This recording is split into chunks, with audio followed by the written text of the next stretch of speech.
Thank you, Excellency. Rwanda has been subject of criticism that equate the number of years you have been president to a lack of democracy. Across the world, we are witnessing a crisis in governance in many places considered democratic. How do you think democracy should be measured? And what do you tell people who disagree with that definition? Right. Well, first, I always prefer to concentrate on my responsibility and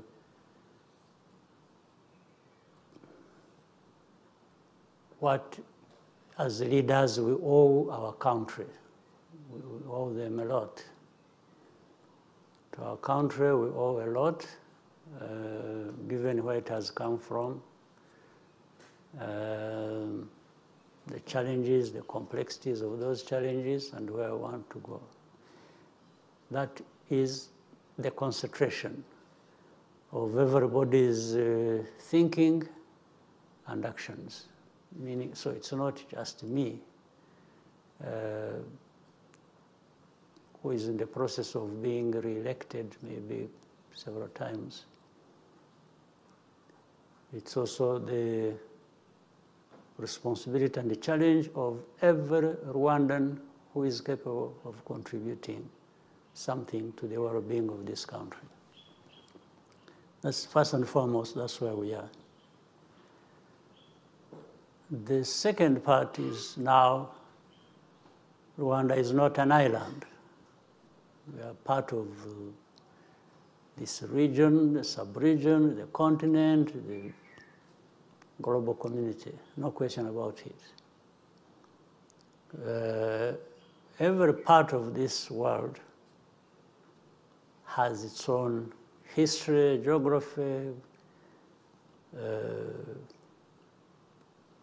troubles and opportunities, and every country, culture, and so on and so forth. So, in my simple definition, and understanding that also should influence my actions, I'm sure others have many things that influence them, or maybe things like that I'm talking about. Now, the first question is, there are those who make the criticism. While it is their right to do that, it doesn't necessarily make it right. It could actually be absolutely wrong, but it's their right. And following that, I would ask, the crises that are across the world as we know them, and as you have just stated, what role does Rwanda play in that? We can't be responsible for the crises that are taking place in the world. In fact, we know particular, for example, areas where these crises are. You can talk about different parts, including Africa, and different parts of Africa have own crises. Then you go to Europe, go to Asia, or the Middle East, or between Europe and Russia. You may be deceived that these multi-layered crises are just happening in those places you see on television and hear about on the news and so on and so forth only. You may think that's where they only exist. But even those countries that are part of seemingly are trying to resolve these problems, at the same time, they are not just, as we see it on the surface of it, trying to look for a solution to these problems. They are actually part of those problems. That's one. But the other thing is, even where they come from when they are being seen to be looking for solutions to these problems, they have actually problems. And many problems, including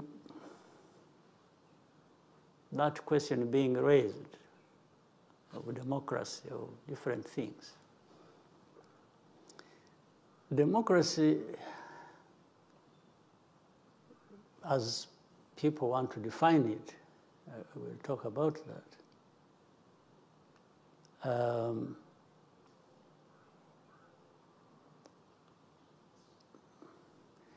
It's given a definition these days, and as part of that program, the way that suits people. You may attack somebody else for lack of democracy, as you think. When you have your own problems relating to democracy yourself. But the difference is, these people give themselves the right to question other people or other countries,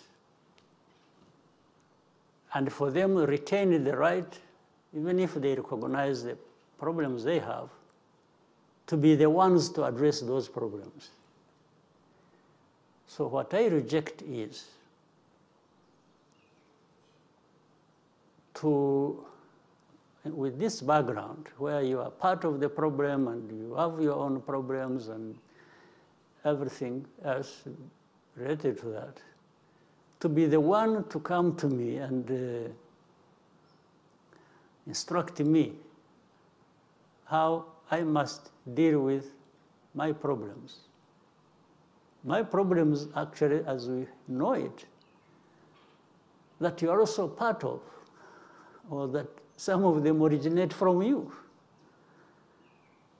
So that's how we have come to learn ourselves to look at what we are responsible for and deal with that the best way we can in our interests, in the interests of our people, to be able to make progress and so on and so forth. Listen to critics, but not put really much weight on that unless they're talking about something real they can support with the facts.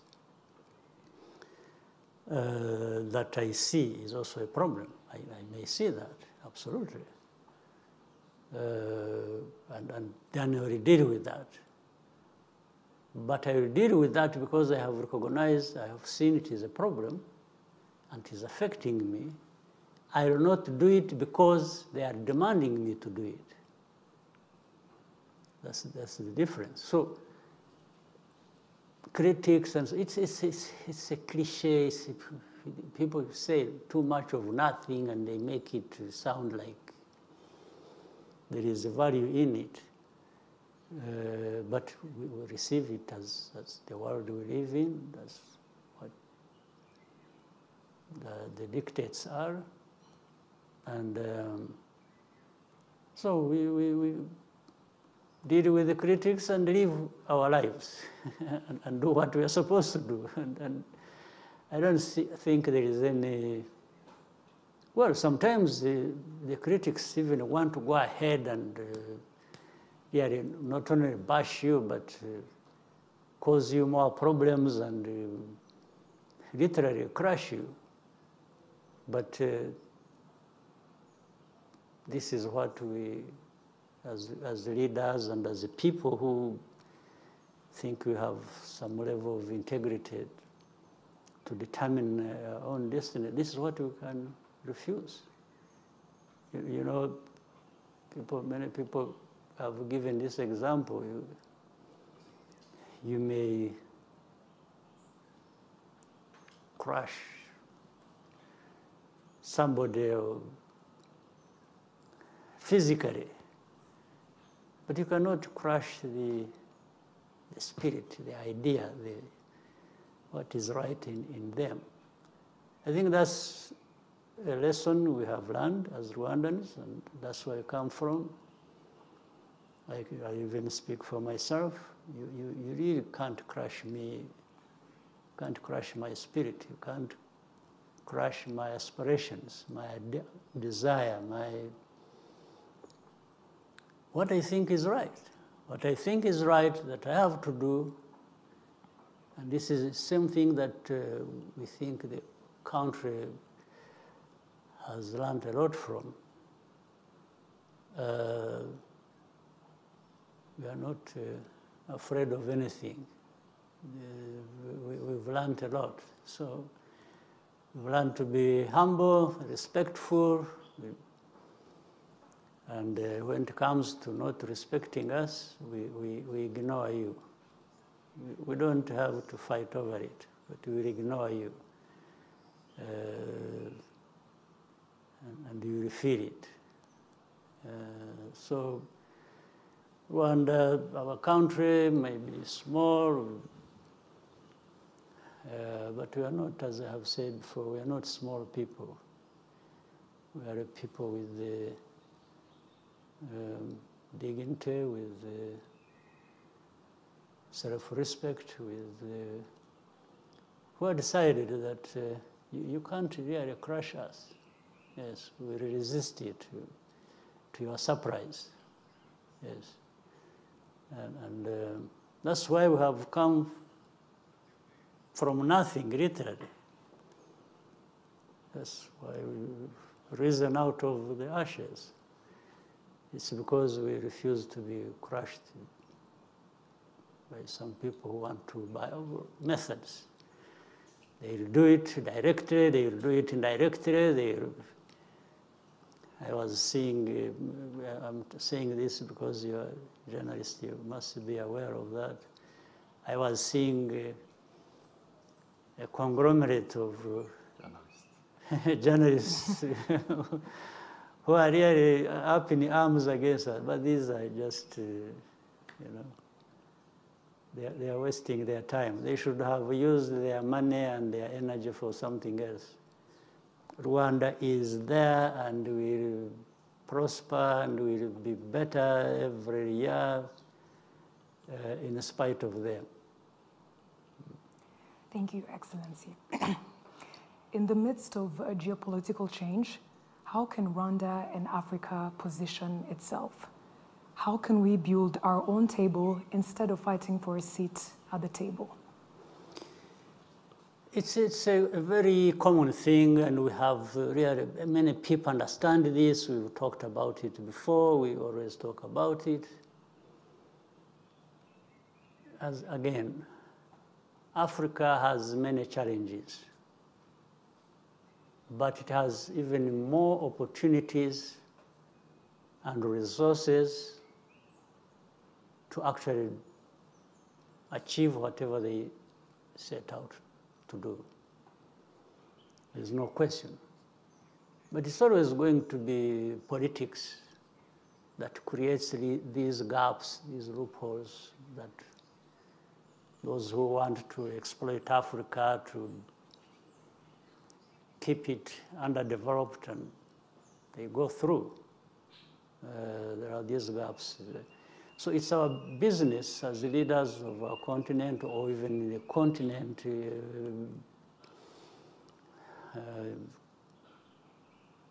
continent's people, the young, the old, to have this politics that says no. We know better, we want better, and it's possible, and we must do it, but working together is going to be the starting point. If one country wants to develop in its own, it doesn't matter. There is no big country in Africa yet, especially if you take Africa and compare it with other continents.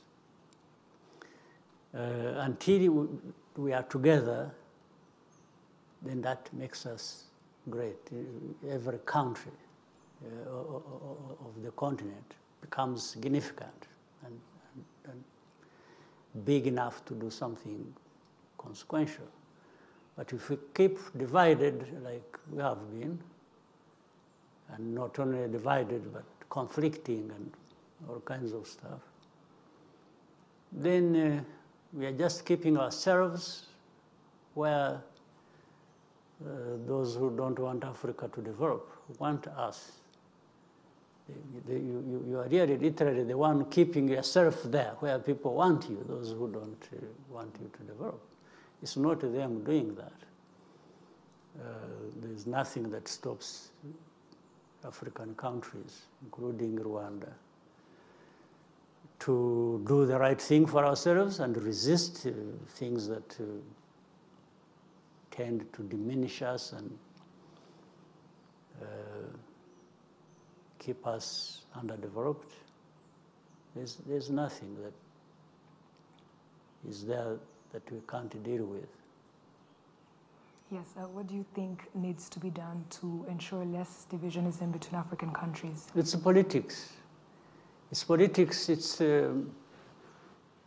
politics that one in every country that does the right politics for its strength, for its development, and so on and so forth. Even more important, politics that brings together the countries to work together. So there is nothing else. It's not anything that is really completely abstract. It's doable, but it's done by people. Why somebody would know the right thing to do and doesn't do it is something I can't explain. It is beyond my control. Yes, I can't. But I know many people know the right thing to do, but many don't show up to do it. So how can I have no explanation for that. But I can only theoretically express it openly and to everybody, and practically try to do it myself. But I can't decide what everybody does. It's up to them. It is them to decide how to play their politics.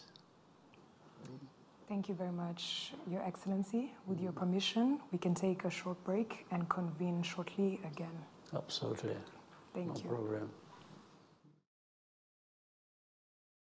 Dear viewers and listeners from all over, we're still having a discussion with His Excellency, the President of the Republic of Rwanda.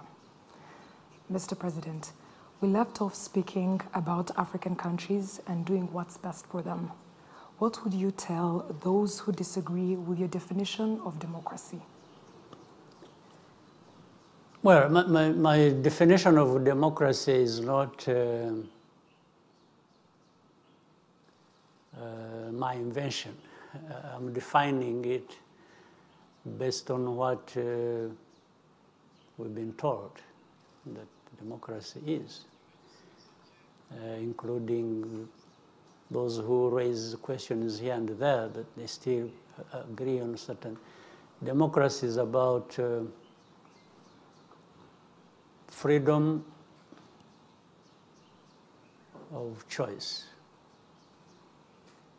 the kind of life, political life, countries, people, individuals live. It's a freedom, it's choice, it's the practice. If that is the case, unless the definition has changed over time, I've never known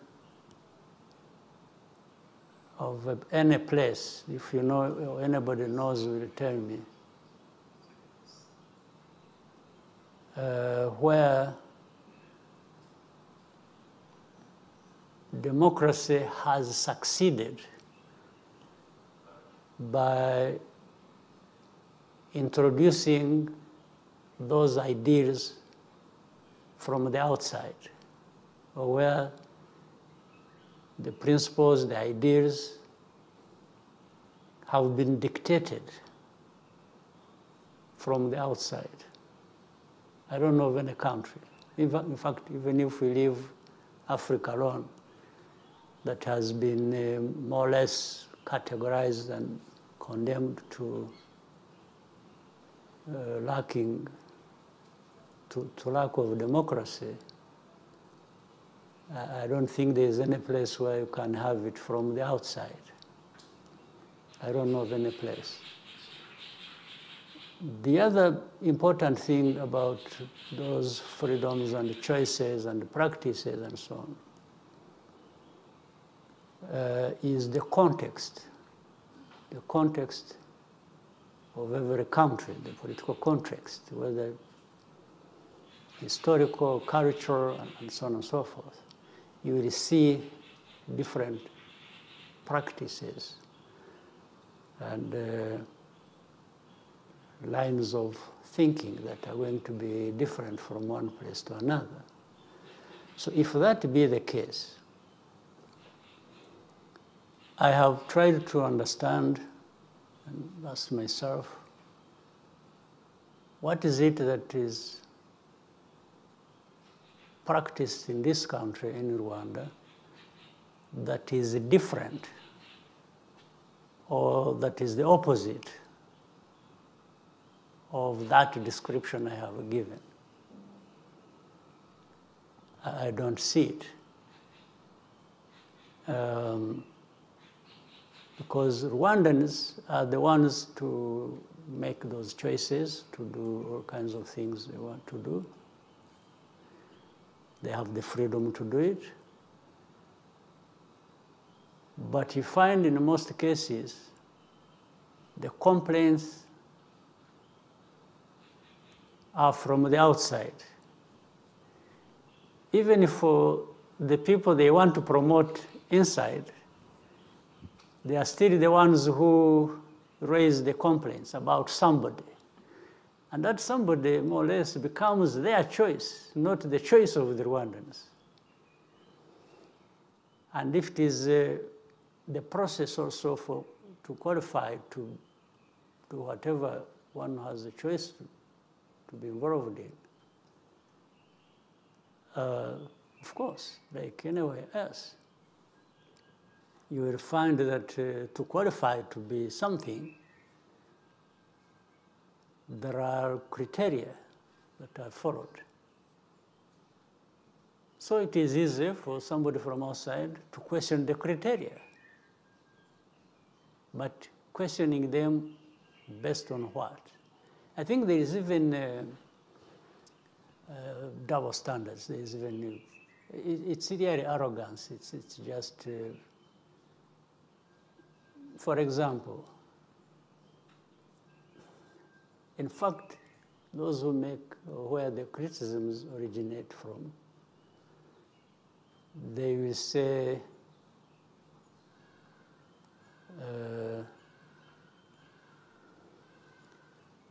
let me talk about their own place where they come from, in their countries. You know very well, you read it like we follow things. They have strict rules, and they even say they don't want anybody to interfere in their politics.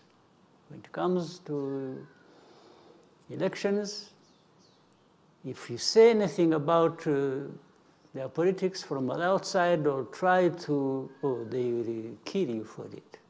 There's no question about it. But they find it easy to get involved in other people's politics. So what sense does it make? You have seen, I'm sure, they even have closed or they will close media channels. And they will say, oh, they are... even social media. Everything. Even social media, they, as long as they say, oh, you know, this one is influenced by Russia or by China or by... So they will close it. So, but if interfering in other people's affairs is wrong, Why? What gives you the right to go and get involved in other people's affairs? What is the basis? Then you'll find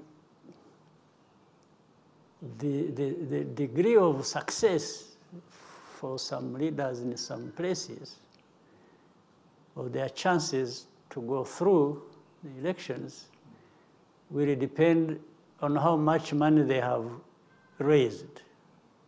So democracy has become about money, how much money you raise. Honestly, if we raise the money here and that is what we depend on to go through, they blame you for it. They say, you see, you had no following, you had to buy people. So for me, it shouldn't be. For them, that is what they're entitled to. Hey, what? I don't understand. Or they say, oh, you have been there too long. But that's none of your business. It's the business of these people here. Like in my case, honestly, and I will say it on the camera. These last two parts of a couple of years of my being here has been dictated to me by you people. For me, I have no problem to. No, it was a request, not a dictatorship one. Well, in a sense, when the request becomes compelling and it's like you have no other choice, it becomes a dictate. That's why I was saying that. But I understand the context of it. I understand people, why they make certain choices, and that's what lowers my sense of urgency to do other things. Otherwise, it looks like I'm abandoning. Yeah, and if anything goes wrong, if we went back to the history we left behind, then they say, you see, this is a man who caused it by refusing. In fact, like in 94, I actually refused to be president. I think we have had that conversation before. Yeah. You ask, or you have asked, if anybody tells you a different story, then you can know I was not telling the truth. But I refused to be president and said, I can play other roles and somebody else will. When things went wrong. They say it's political calculation. Right, but still, when things went wrong and the president who had selected was removed, there are many people who came to me and blamed me and say, you caused the problem. Because we told you, you refused, now you see what you... So anyway, that's a long story. I mean, not to go into too much of that, but I thought it was important to conclude on this issue of democracy by saying what I've just said. But, yeah, but these are things, this is life, the politics, democracy, all kinds of things. And there's nobody who is not going to be there. Actually, those who blame me or blame Rwanda are blamed also in their own countries or in other countries for one thing or another. So, but they are there, they exist. Some of them actually are leaders of their countries in spite of their very low ratings. But that is democracy, I'm told. So, yeah, but maybe they use other means to be there. But you are seeing the expressions as they change in many places. I was following the recent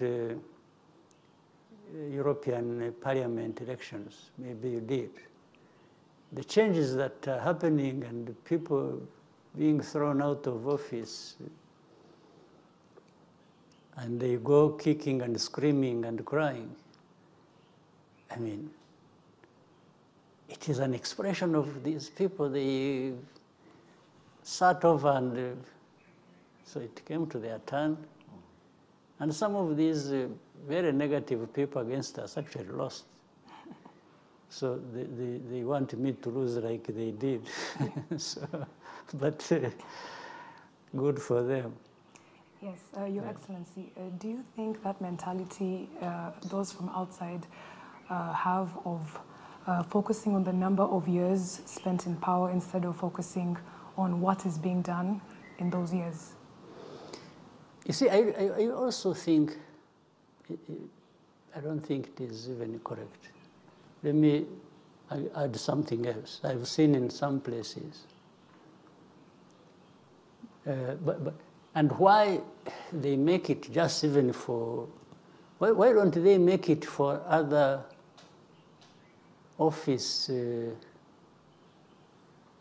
holders at different level?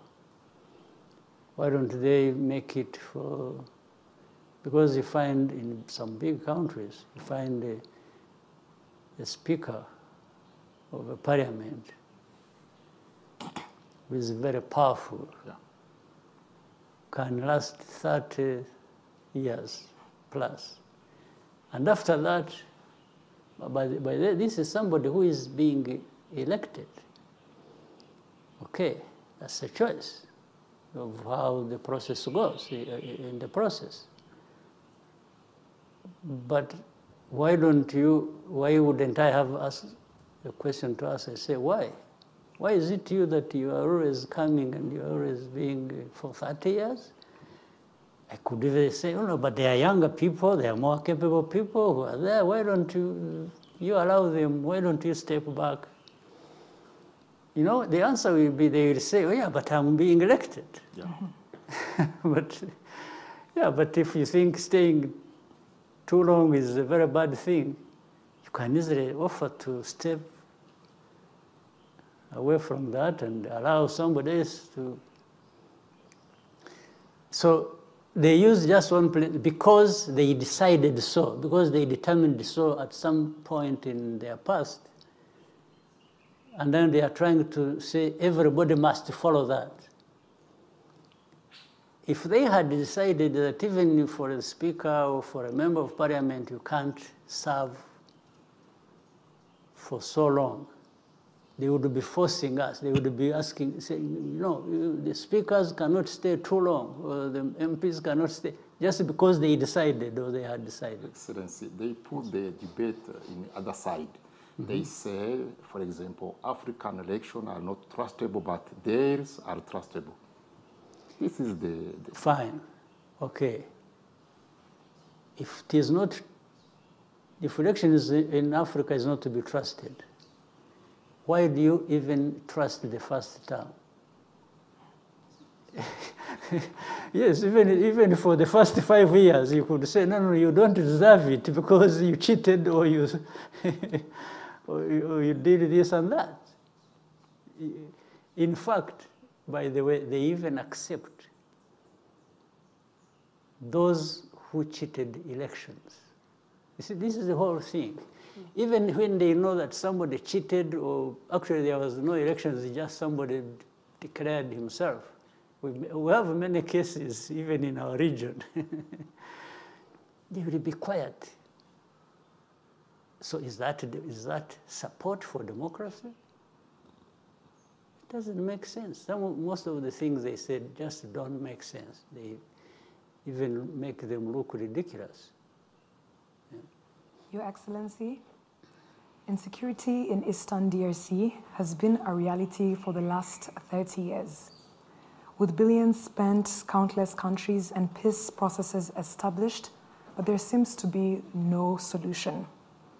Mr. President, does this go beyond scapegoating Rwanda? Are you actually the target? Well, let me put it again in context and where we need to start from. What is the cause of the crisis in Eastern Congo? Definitely, it can't be Rwanda, it can't be Paul Kagame. We are not the cause of that conflict at all. And I think people know, they know the origin, they know the story, they know it's not Rwanda that created that crisis. Although it means the way we are associated, Rwanda only became part of the crisis, was dragged into the crisis by a number of factors. One of them, if you remember, is as old as now 30 years, where the government, the genocidal government, the forces, and a lot of people went into Eastern Congo when we stopped the genocide here. And from that time, the crisis happened and started changing faces depending on what is going on. You remember we returned millions of people who had fled into Eastern Congo. They are all back here, they are settled, and except there remained a few who had the direct hand in the genocide and didn't want to come back for the obvious reasons, but many came back. In fact, they are processed through the justice system, many were forgiven, even more never were processed in such a way that to do with justice, but went back to their homes straight. And that was resolved the matter. But these few who stayed behind, armed, or getting arms from the government or the whatever authorities in Congo, are the ones who combined with the local problems in Eastern Congo and fed off each other. The FDLR, something that kept changing names over the years, but the people are clear. And then the local groups that had their own issues combined. In fact, for example, one thing they combined on was, and worked together was based on the ethnic ideology that was underlying genocide. They worked together with the groups to kill, to displace, to relocate the Congolese Tutsis, because they are there in Eastern Congo, as they may be in South Eastern Congo North or Eastern Congo South. So that's what led to and became part of the problem in 2012 when this group was born, the M23, and that is still has a link with what is happening today in Eastern Congo.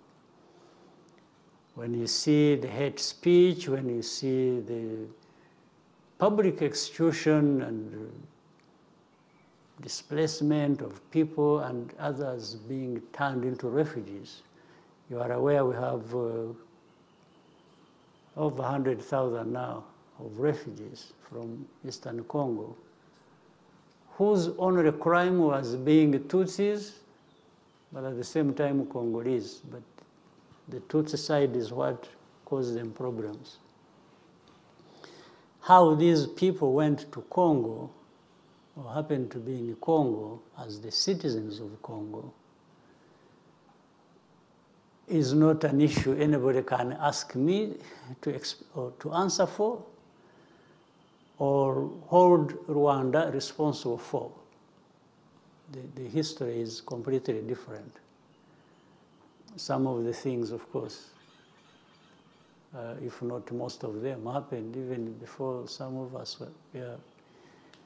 I'm a very old man now, but those things happened before I was born. Yeah. So how can, so really that is the question now. And the issue of the UN peacekeepers or other efforts that were carried out to allegedly address the problems in Eastern Congo, the solution was never found, not even anywhere near to a solution. Yes, but so many groups were brought in from outside. That's why I'm saying outsiders don't really address many problems. They've spent many years, decades, so to speak. They spent so much money, but we have the problem even getting worse. So you don't also want to think that it is the problems of the outsiders. The bigger part is there has never been a government in Kinshasa, the capital of DRC, that addresses the problem. I'm not even sure whether they really want to address the problem. I think maybe having a problem, as long as it is hurting those you don't like, that's the way they want to keep it, and keep it forever. So Rwanda comes into question on that matter like that. And for us, we tried to work within the different frameworks that were created to address the crisis, the East African region, the African Union, whatever efforts that were there, even from the outside, whether it is the US or France or European Union or UK or China or whoever really wanted to participate or to contribute to a solution, we were there always working with them. But somehow, the problem continues, and even it gets worse sometimes. But the main question to be raised is about the government, the governance of Congo itself. Because they should have seized on this opportunity where the whole world is present to help, but they end up not either helping or not helping adequately or even worsening the problem. So Rwanda is just caught up in all that, but we really have little responsibility, if any. So we hope the efforts will one day move in the right direction. We hope maybe reason will prevail and some people will do the right thing. But Rwanda is there always to participate and support the efforts to find a peaceful resolution of the problem. Yes, Your Excellency, you've mentioned that the problem has been there even before you were born. What can you tell those who choose to ignore the root causes and continue to highlight you as the problem? Well, but I don't mind highlighting me as a problem in as far as making an effort to find a solution that they don't want because of their own problems. Again, scapegoating does not provide a solution. And what they do in creating Rwanda or me as a scapegoat, I think is not a very smart idea, because everybody else in the world sees that you are actually avoiding dealing with the problem the way it should be dealt with and just creating a scapegoat. I don't think anybody needs to be given that much explanation or to be shown. There is nothing that is complicated about seeing how those who create scapegoats are doing it for their own reasons, their own benefit, their own politics, but very clearly, 100%, the matter lies in the hands of whoever is in charge of Congo. I don't know who. Maybe there's nobody in charge of that situation. Certainly, I'm not in charge of that situation. Your Excellency, as we near the end of this discussion, on a lighter note, this year is exciting for us as Rwandans for various reasons, but for me specifically, even more so.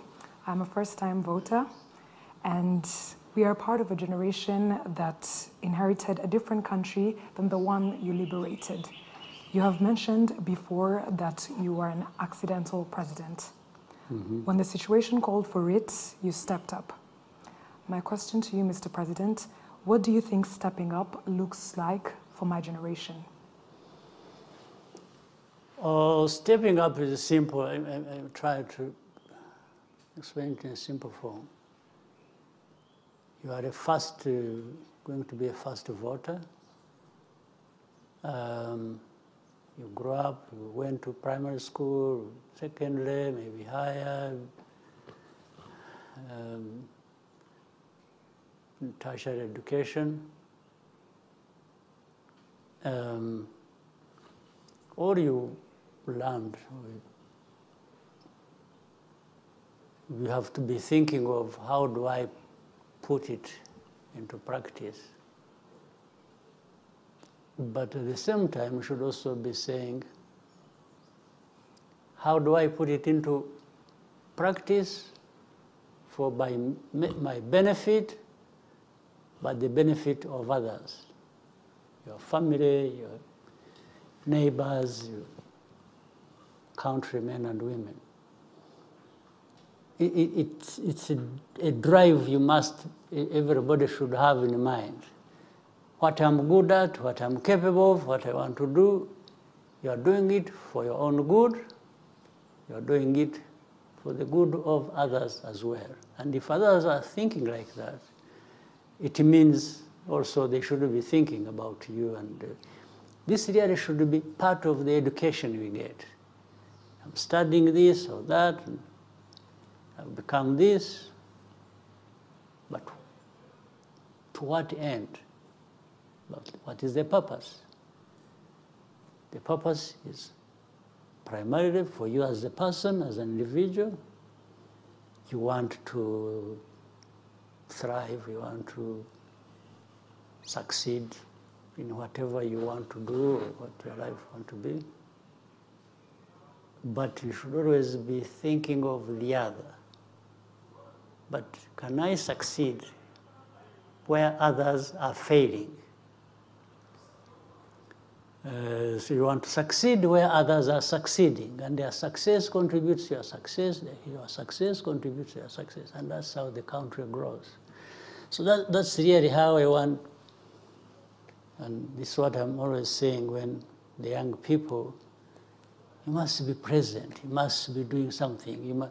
And some people have confusion, they talk about politics. It's like, no, me, I don't want politics. But where do you go that there is no politics? Which place is that? I wish I knew. You see, if you don't participate and contribute to the good politics, which will affect you and affect everybody else, the politics will find you wherever you are anyway and affect you. So you stand a better chance if you are affecting politics, before it just affects you, and it is one direction. So participate, be present, I mean, everybody, you know, people go to church, they pray. I keep talking about this. They're always praying, they're this, everybody says, no, Iman. Good. Actually, Imana yaguhaye all the tools. Yes, yaguhaye all the tools. So why don't you use the tools? Why does God give you the tools and you keep going to beg or thank or God every time? And except using the tools that God gave you to be productive for yourself, for your family, for your other colleagues and country, men and women. So this is, in a simple way, that's what I think we are talking about. Yes. And to have confidence in yourself. You say, you can do something. May not do, one may, I mean, people don't have the same capacity or level, but think about yourself first. Don't do things comparing yourself with another, no. Like, I think one thing you used earlier in our discussion, compare yourself with yourself. You're saying the best you would look like what? And then the way you are. So you're trying to walk this journey to who you are, to the best yourself, right?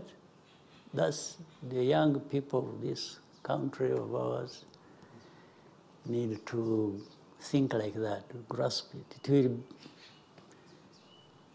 It will give you what you want. Yes, please. Okay, I was just going to add, there's a saying that goes around sometimes that people say that the youth are the leaders of tomorrow.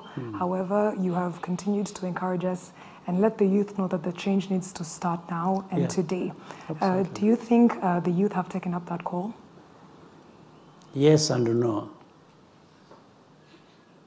Yes, because I think there are those who are really making the effort. Not only now, but the other day, when we talk about liberation, the people who really liberated this country were as young as you are now, or even slightly younger. So they answered the call. They showed up when it was needed.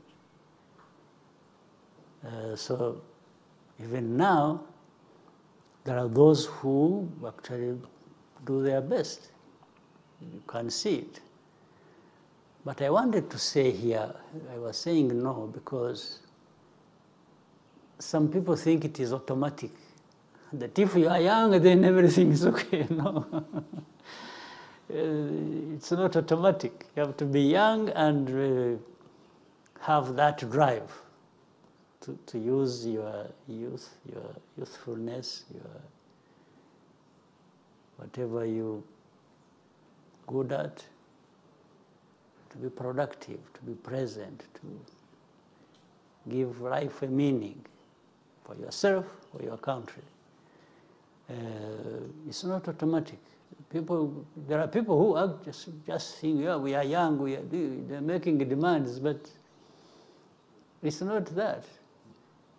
It says you are young, but you should make an effort. You should invest in yourself and in what you are doing.